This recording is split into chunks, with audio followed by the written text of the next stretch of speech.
here's the next section, which I'm going to be playing in the seventh, on the 7th fret. It says 7th position right there with the Roman numerals. So it's open 6th string.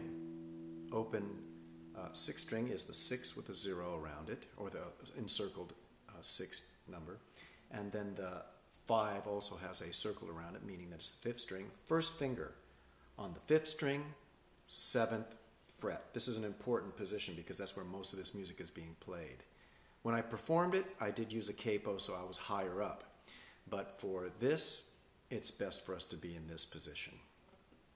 So what's going to happen is, I like to tell everybody how to do the melody itself. The melody is in the bass with the thumb. It goes like this.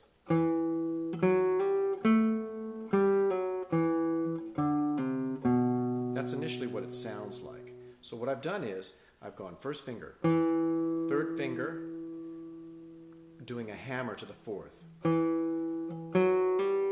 Then I'm going to go to the 1st finger on the 4th string, 7th fret. And I go back with my 4th finger on the 10th fret, and I'm going to pull off. It's also called a slur. Pull off 4 and 3, 4th finger and 3rd finger,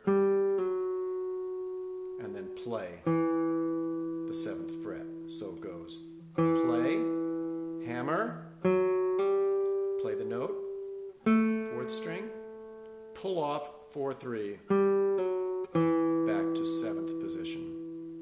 Then the lower bass notes, 4th finger, 10th fret of the 6th string, pulling off a slur to the 2nd finger, and then finally going to the 7th fret. All the destinations are the 7th fret.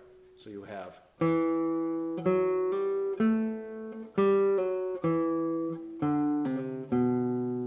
one more time. Watch my left hand. Everything is being done with my thumb with the right hand.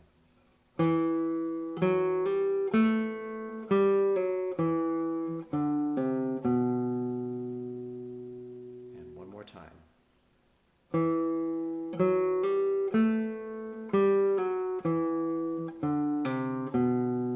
And remember that a hammer is hammering the finger on. A pull off is pulling one of the fingers down while the other remains. It is not struck. Now what happens is this melody is played quite a few times, and in the middle of that is an open 2nd string B, which can be played with your M finger. Sometimes people like to use their I finger too. That's not so important. The thumb's doing most of the work. So when the melody is played, it sounds like this.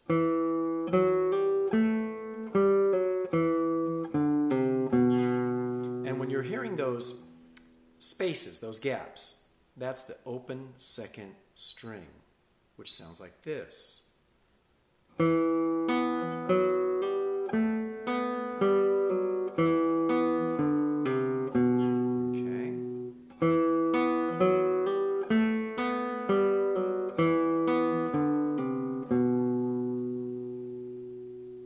So now, the very first 2 notes, though, have to be 6th string and the 5th played at the same time. So then you're going to get this.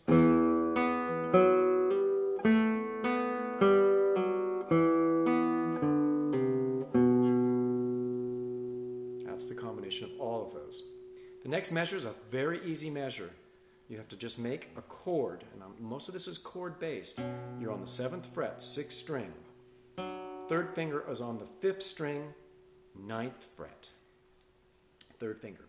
Your 4th finger is on the 9th fret as well, on the 4th string. So it looks like this. 1, 3, 3rd finger, 4th finger. Everything else is left alone. And what's going to happen is you're going to go back and forth between these bass notes, and in between each one is an open 2nd string. Again, with your middle finger or your index finger.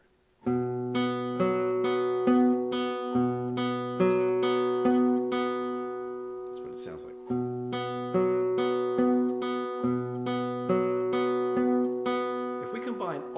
those 4 measures, it will sound like this from the beginning. And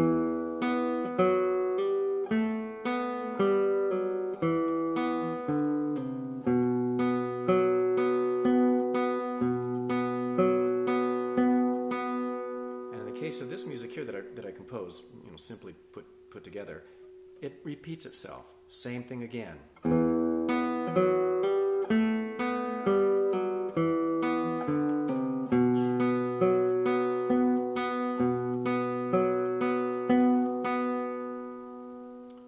That's the first 2 lines of that music after the introduction. So I guess I would have to call it the 3rd line on page 16. So then, the next part is pretty simple if you've got this down really well, because you see where I put my fingers on the 5th string, 4th string, 5th, and 6th. The next section does the same, almost exactly the same fingerings on the 4th, 3rd, 4th, and 5th. But one thing's going to happen that's different on the 5th. So, look what happens on the 4th line. It's an A, open 5th string, and now my first finger is not on the 5th string, but on the 4th string. Similar to what you did before.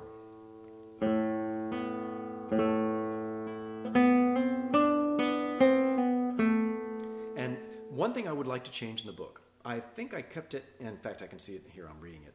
I kept the open B being played like this. And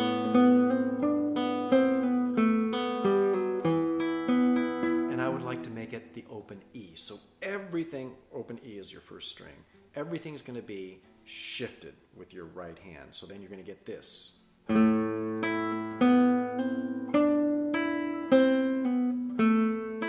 Okay? The only thing I'm going to change in the pattern is before you went 4, 2 to 1 on the 6th string. Now you're going to go 4, 3 because we're in E minor. I need this note F sharp. So it's going to go 4,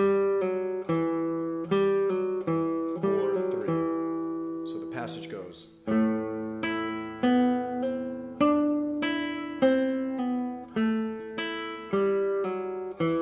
And then you're going to do the same thing here. 7th fret, 9th fret, 9th fret. 5th string, 4th string, 3rd string, open E.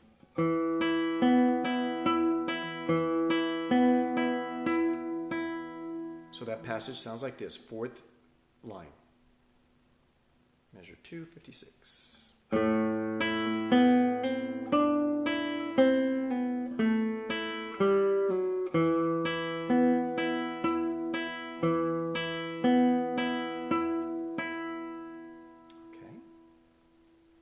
Next line, the 5th line, returns to the same thing that the 2nd and 3rd line are doing.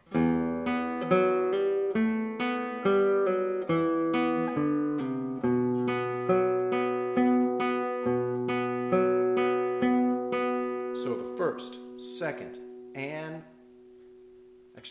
the 2nd, 3rd, and 5th line are exactly the same 4 measures. The 4th measure is the one where everything is shifted with your left hand to the next adjacent strings. One special fingering on the 5th string, 4, 3 instead of 4, 2. And the high E string is being used. So the total, starting from the 7th position, that's the 2nd line. I'm going to do the 2nd, 3rd, 4th, and 5th lines.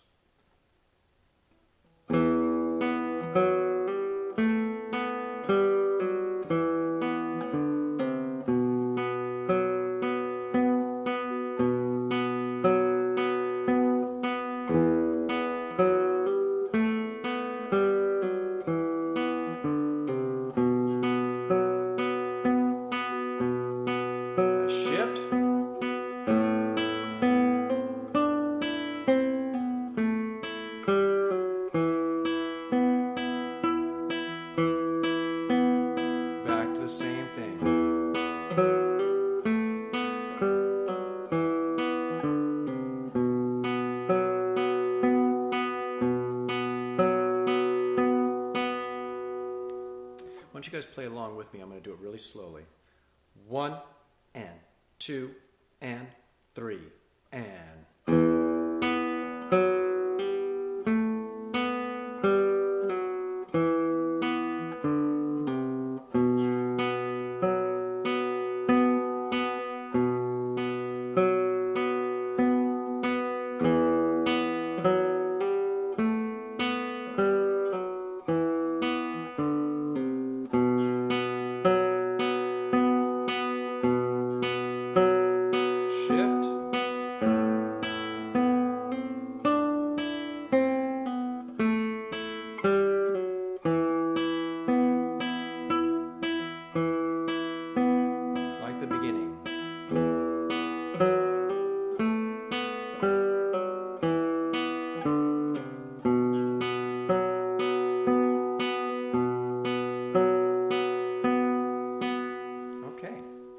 So then the next two measures, or the next two lines, very interesting chord here on the 6th line, starting at measure 264. Looks like this. Anybody familiar with a kind of a D7 shape?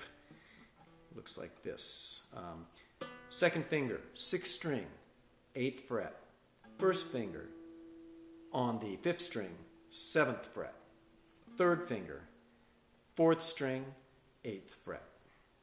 But what you're going to do is you're going to go with the bass notes, and it's going to be an open B every time after that. So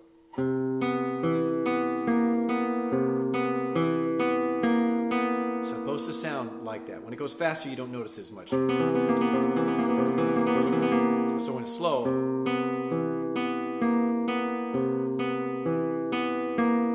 you really hear the clash of these notes here, 4th string and 2nd string open. It's on purpose. Then you return to this. The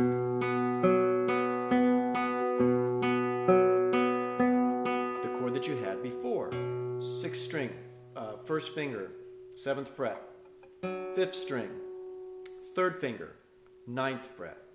4th string, 4th finger, 9th fret.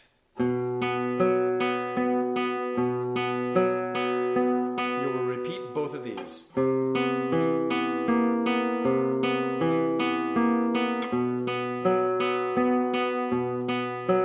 it again.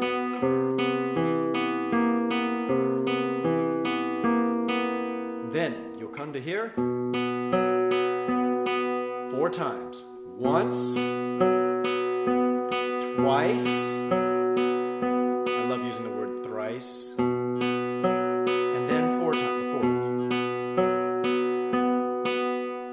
That completes the entire page 6, all of page 6. And I know that you can kind of rewind some of this, but I hope that the explanation was slow enough for you to understand what's going on. So now I'm going to prepare the next step. So I'll sign off now.